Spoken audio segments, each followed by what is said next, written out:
नमस्कार दोस्तों, स्वागत है आपका स्टडी फॉर सिविल सर्विसेज में। वीडियो को पूरा देखिए। कोई भी आपका फीडबैक है, कोई सजेशन है, तुरंत वीडियो में कमेंट करके जरूर बताइए। अच्छा लगे तो वीडियो लाइक जरूर कर लीजिए और ऐसे वीडियो लगातार फ्री में पाने के लिए चैनल को तुरंत सब्सक्राइब कर लीजिए और बेल आइकन को जरूर टैप कर लीजिए ताकि आगे भी सारे वीडियो आपको मिलते रहे। यूट्यूब में फॉलो करते हैं तो प्लीज ये वाला फ्री टेलीग्राम चैनल जरूर ज्वाइन कर लीजिएगा। सारे नोटिफिकेशन, सारे अपडेट यहीं पे आते हैं, ध्यान रखिएगा। स्टडी फॉर सिविल सर्विसेज का कोई भी पेड ग्रुप अगर आपको ज्वाइन करना है तो सिर्फ 856480560660897523864455 यही नंबर है हमारे, सिर्फ जहां पे कॉल या व्हाट्सएप कर सकते हैं।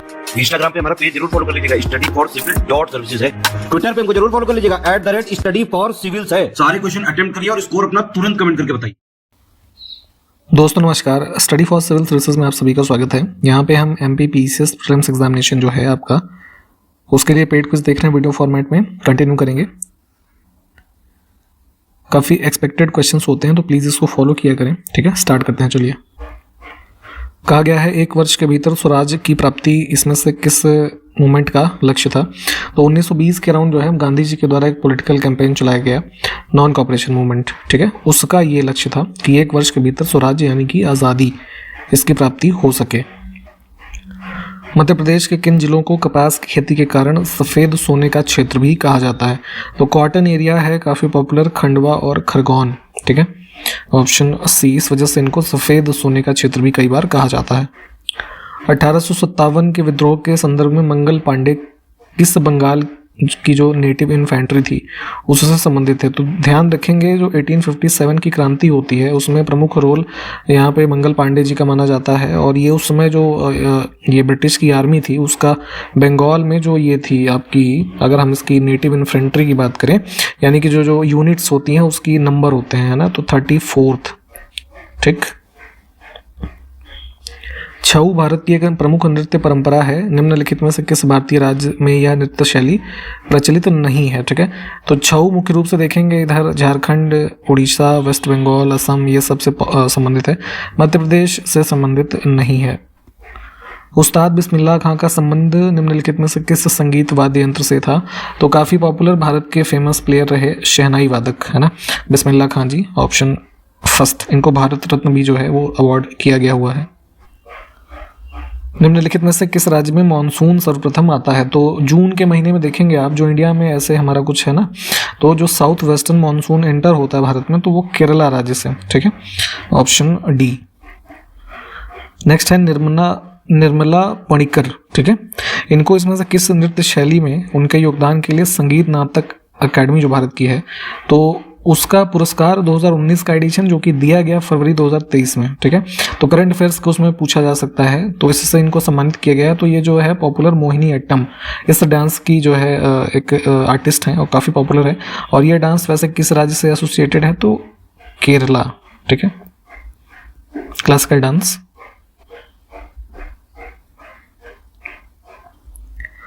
विनेश फोगाट विश्व चैंपियनशिप में कितने पदक जीतने वाली पहली भारतीय महिला पहलवान बनी है? तो यहाँ पे ये इंपॉर्टेंट है क्योंकि एक पिछले साल उन्होंने वर्ल्ड चैंपियनशिप जो रेसलिंग का हुआ, ठीक है, उसमें ब्रॉन्ज मेडल जीता था। ठीक है, और एक इस साल भी जीता है, तो टोटल इनके पास 2 हो गए मेडल।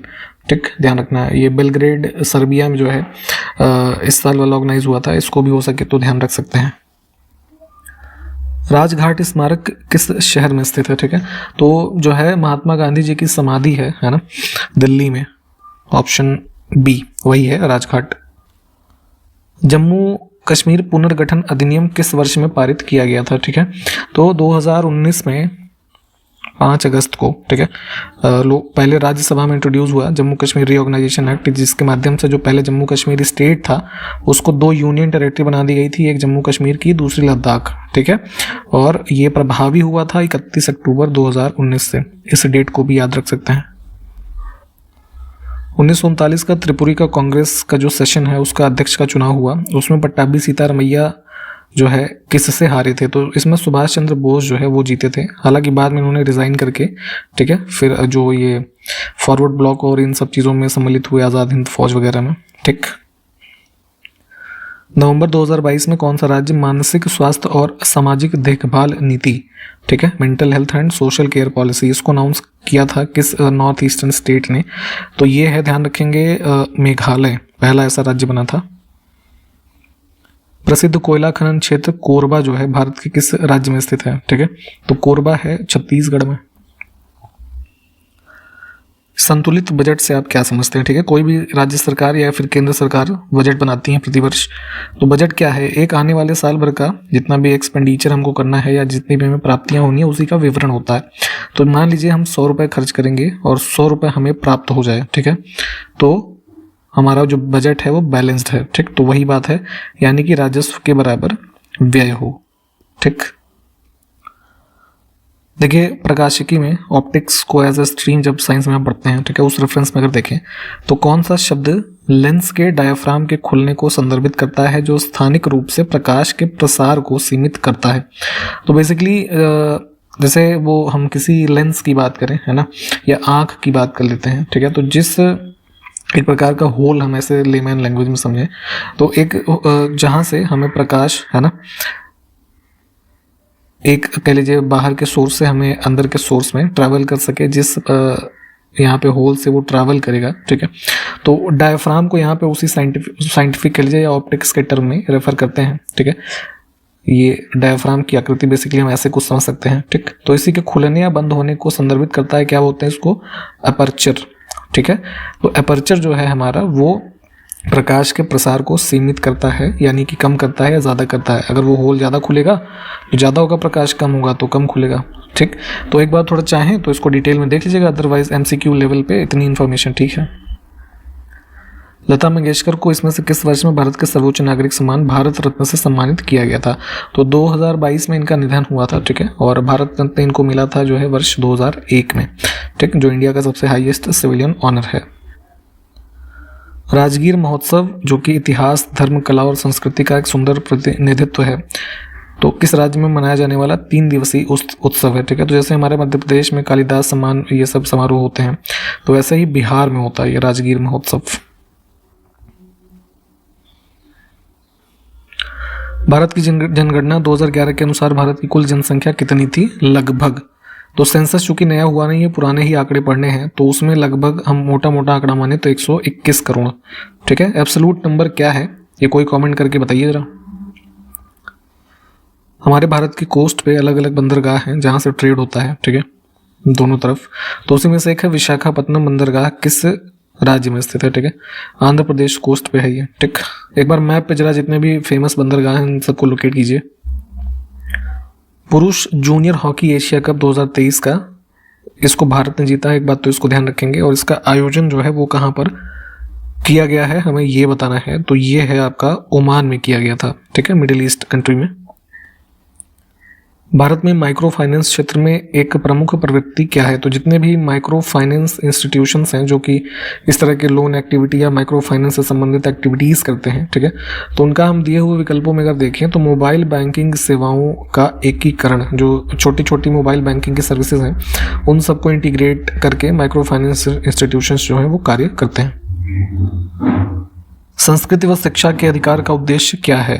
तो फंडामेंटल राइट में अनुच्छेद 29 और 30 देखेंगे जहां पे माइनॉरिटीज के इंटरेस्ट की प्रोटेक्शन और उनके एजुकेशन इंस्टीट्यूशंस के एस्टेब्लिश होने का जो प्रावधान है, तो ये अल्पसंख्यक समुदाय के भाषा, संस्कृति, धर्म और रक्षा करना, इसको चुनेंगे हम।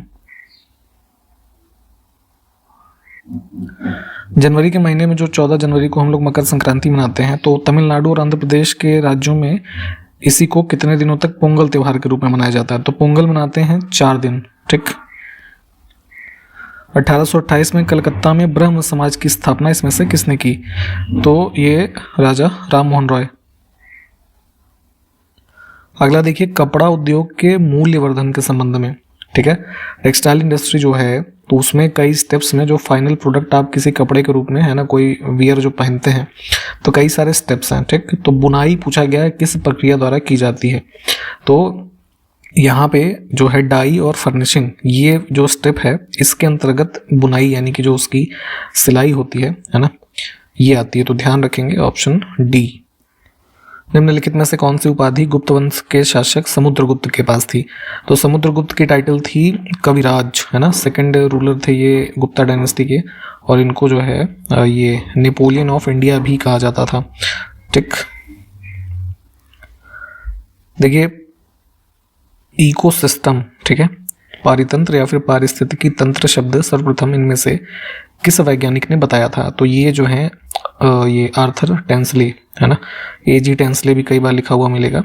तो ईयर भी था 1935। सबसे पहले इकोसिस्टम के बारे में ये जो कॉइन मतलब ये शब्द है उसको कॉइन करने वाले ये प्रथम व्यक्ति थे। भारत की कौन सी झील विवर्तनिक गतिविधि का परिणाम है? यानी कि जो हम टेक्टोनिक प्लेट पृथ्वी पे 7 मेजर प्लेट्स के बारे में पढ़ते हैं, जहाँ पे 2 प्लेट्स आपस में है ना जुड़ती हैं एक तरीके से, तो टेक्टोनिक एक्टिविटी से बनी है हमारी वूलर लेक। कहाँ पे है ये? बांदीपुर है ना, जम्मू कश्मीर में। ठीक, टेक्टोनिक प्लेट्स के मूवमेंट के कारण इसका निर्माण हुआ है। और जैसे क्वेश्चन ये पूछते हैं कि भारत में कौन सी झील जो है वो ये उल्का पिंड के है ना गिरने से बनी है, तो ये है इसमें महाराष्ट्र में। ठीक है, लोनार लेक। ठीक, अगला है सैयद वंश के ठीक बाद निम्नलिखित में से किस राजवंश ने दिल्ली पर शासन किया? तो दिल्ली डायनेस्टी में मुख्य रूप से 5 डायनेस्टी ने शासन किया है ना। इसकी एक शॉर्ट ट्रिक है, गुलाब खिले तो थोड़ा राइटिंग खराब है, सूंघ लो। ठीक है, समझ जाइए। तो गुलाब से गुलाम वंश, खिले से खिलजी, तो से तुगलक, और सूंघ से सैयद, और लो से लोधी। तो ये क्रम है, क्रोनोलॉजी भी लगाने के लिए पूछता है तो इसको ध्यान रखेंगे। ठीक, तो पूछा क्या गया कि सैयद के बाद, तो सैयद ये हैं, इसके बाद सबसे अंतिम है लोधी। ठीक, ये जो है इसका टाइम पीरियड 1451 से 1526, बैटल ऑफ पानीपत जो पहली हुई तब तक। ठीक है, अगला है नुआखाई उत्सव भारत के किस राज्य में मनाया जाता है? तो ये फेस्टिवल है एक इसका उड़ीसा राज्य का। भारतीय संविधान का अनुच्छेद 51 है ना, DPSP जो हमारा भाग है उसमें आर्टिकल 36 से 51 के मध्य प्रावधान है। तो 51 में दिया हुआ है क्या? Promotion of international peace and security. चंद्रमा जो कि पृथ्वी का एक नेचुरल सैटेलाइट है, तो पृथ्वी का एक चक्कर लगभग कितने दिनों में लगाता है? तो लगभग 27.3 डेज। ठीक है, तो यहाँ पे हम मोटा मोटा यही चुनेंगे, 27 दिन। फील्ड हॉकी के खेल में कितने खिलाड़ियों को प्रतिस्थापित करने की अनुमति होती है? हॉकी का जब गेम हो रहा होता है तो जैसे खेल के दौरान मान लीजिए कोई खिलाड़ी बाहर जाना चाहता है तो कोई उस टीम का ही अन्य खिलाड़ी उसके रिप्लेस करके अंदर आ सकता है। तो इसकी कोई लिमिट नहीं है ना, आप चेंज कर सकते हैं अपने हिसाब से। भारत के संविधान के किस अध्याय में, ठीक है, पार्ट की बात नहीं हो रही, चैप्टर की बात हो रही है, ठीक है, तो संसद के अनुच्छेदों पर चर्चा की गई। तो संसद के बारे में मुख्य अनुच्छेद हमारे अनुच्छेद 79 से लेकर के 122 के मध्य प्रावधान दिए हुए हैं। तो चैप्टर 2 है। ठीक है, आप जरा हमको ये बताइए कि ये किस भाग में है, पार्ट कॉन्स्टिट्यूशन का बताइए। अभी देखिए हमने ऊपर बजट की बात की थी, तो उसी क्रम में संविधान में हमारे एक चीज ध्यान दीजिएगा, बजट टर्म मेंशन नहीं है। क्या मेंशन है? एनुअल फाइनेंशियल स्टेटमेंट, है ना, वित्तीय विवरण जो है, वार्षिक वित्तीय विवरण। तो उसी की बात की गई है, ये अनुच्छेद 112 में है। तो केंद्रीय बजट को एनुअल फाइनेंशियल स्टेटमेंट कहा जाता है। पहली इंग्लिश फैक्ट्री यानी कि ईस्ट इंडिया कंपनी के द्वारा जो पहली भारत में फैक्ट्री लगाई गई हुगली नदी के तट पर यानी बंगाल के तट पर, ये वर्ष हमें बताना है। तो ये 1651। सल्फर का परमाणु क्रमांक कितना है? तो पीरियोडिक टेबल में देखेंगे एटॉमिक नंबर के बारे में पूछ लिया जाता है कई बार, तो कम से कम 1 से लेकर के 30 तक के जो हमारे हैं इनको तो याद कर लीजिए। तो 16 होता है सल्फर का। भारत के पड़ोसी देश अफगानिस्तान की राजधानी क्या है? ठीक है, कैपिटल और कंट्री के बारे में पूछा जाता है अक्सर। ठीक है, तो यहाँ पे काबुल जो है ये है आपका अफगानिस्तान की राजधानी। निम्नलिखित में से कौन सा गहरे लाल रंग का एक पत्थर है जिसका उपयोग एल्युमिनियम को गलाने में कच्चे माल के रूप में किया जाता है? तो हम यूज करते हैं बॉक्साइट को। ठीक है, इस पर्पस के लिए ध्यान रखिएगा, कलर भी और किस चीज को गलाने के लिए यूज किया जाता है। भारतीय संविधान का कौन सा अनुच्छेद जीवन और व्यक्तिगत स्वतंत्रता की सुरक्षा प्रदान करता है? तो फंडामेंटल राइट के अनुच्छेद 21 में ये चीज हमारी मेंशन है। भारत का उत्तरी मैदान किस मृदा से बना हुआ है? तो नॉर्दर्न प्लेन जो मोस्ट फर्टाइल है इंडिया में, ये एलुवियल सॉइल है ना, जलोढ़ मृदा से बना हुआ है। विकल्प फर्स्ट।